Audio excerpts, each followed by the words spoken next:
বন্ধু, এই পৃথিবীতে সফল তারাই হয় যারা সফল হতে চায়। সফল সবাই হতে চায়, কিন্তু সফলতার জন্য যে মূল্য দিতে হবে তার জন্য আমরা অনেকেই প্রস্তুত থাকি না। তাই আমাদের মাথায় রাখতে হবে, সফলতা কোনো আকস্মিক ঘটনা নয় যে আপনি হঠাৎ করে সফল হয়ে যাবেন। সফলতা হলো প্রতিদিন যে কর্ম আমরা করি, কায়িক এবং মানসিক, তারই যোগফল হলো সফলতা। শুধু মনে মনে ভাবলেই সফল হওয়া যায় না।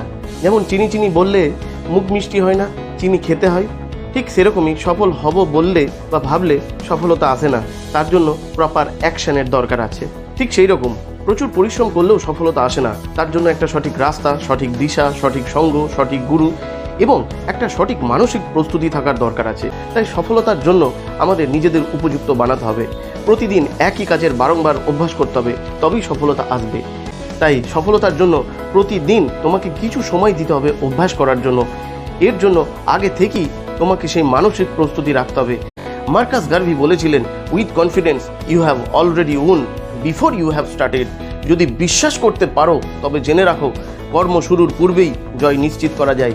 যে ব্যক্তি নিজেকে এবং নিজের কাজকে বিশ্বাস করে, জয়ী সেই হয়।